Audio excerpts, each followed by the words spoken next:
Craig just reminds me of something. He worked in, where was it, New York? No, in Lakewood, New Jersey.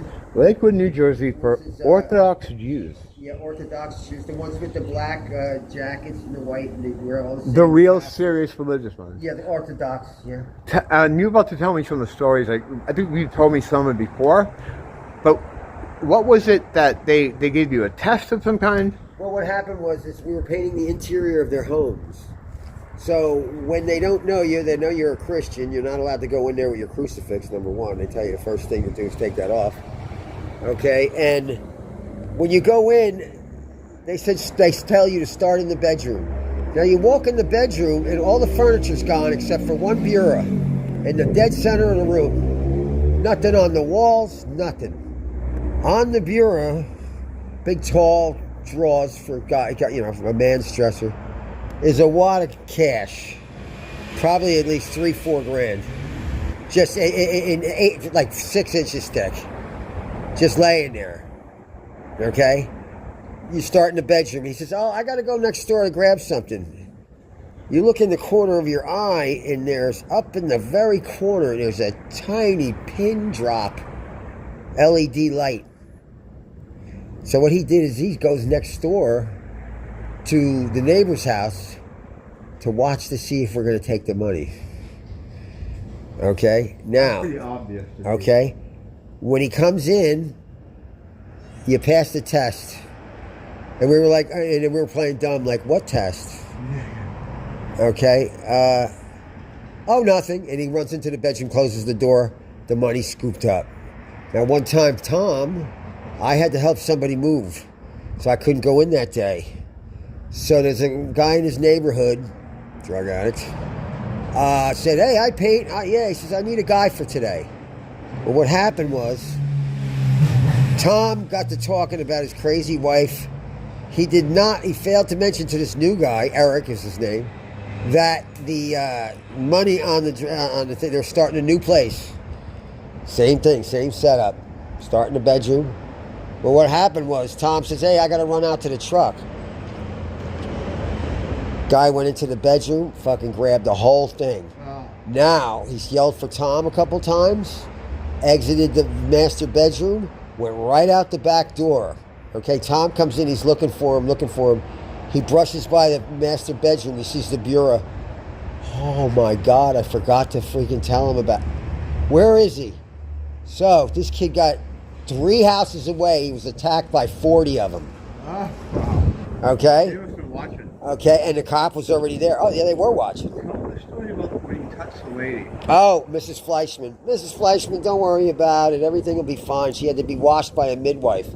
Because Christians are... What happened? Like, you basically, yeah, I consoled her and said, yeah. Just tapped her on the shoulder. She burnt the cookies for Hanukkah. I said, oh, don't worry, Mrs. Fleischman. And he was like, ah! She was like, what? And when he tapped on the shoulder, it was like red alert. Christians are filthy people. So she had to be washed? Yeah, 90 days. 90 days? Yep. And then, Craig, I failed to tell you, don't touch us. Yeah. Okay, I did not know. They think you're an animal. Well, what happened is Tom didn't tell me this story.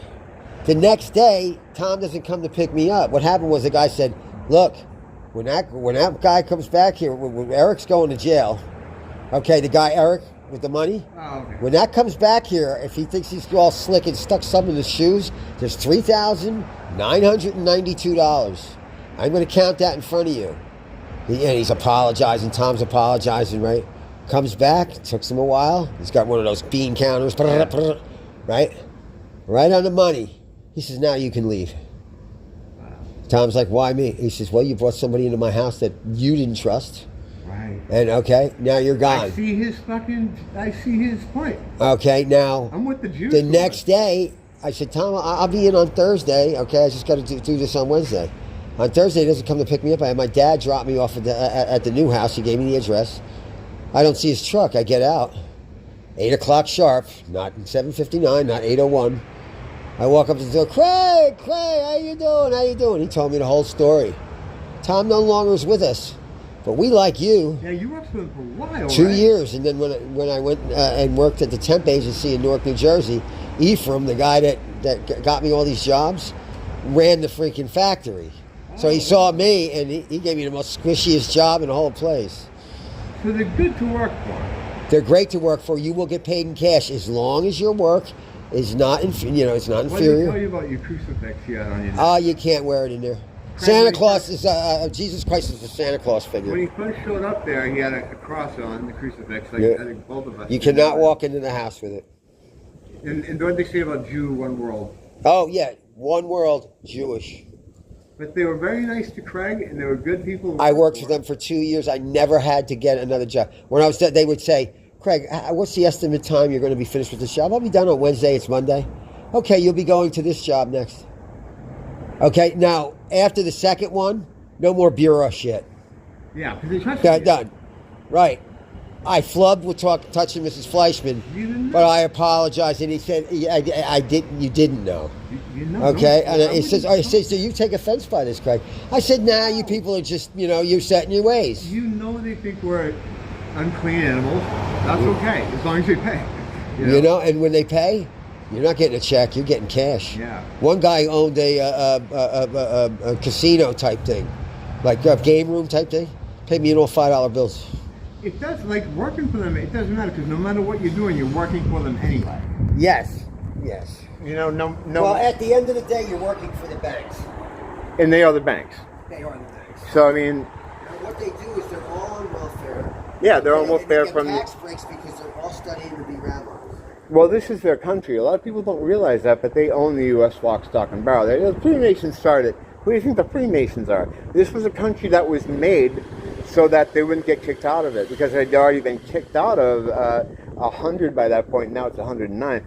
But they created the U.S. so they would have control over an area. Every single politician that has any sort of pull in our government has dual citizenship. All of them. This is their country.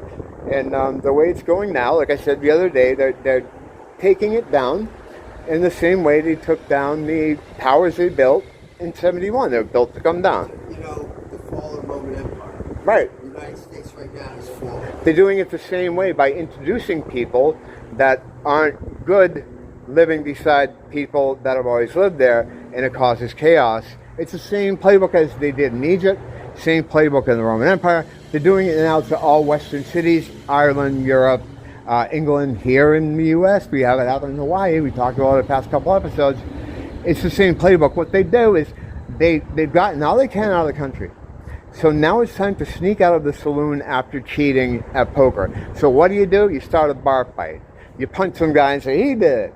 And next thing you know, everybody's fighting each other and they can sneak out with their money. That's what they're doing here. They're trying to start chaos, having slaves fight each other, black people fight white people, whatever it is, Christians fighting Muslims that they're importing in these white countries, whatever. They just want the slaves to fight, and they're going to sneak out and, go back to their real country.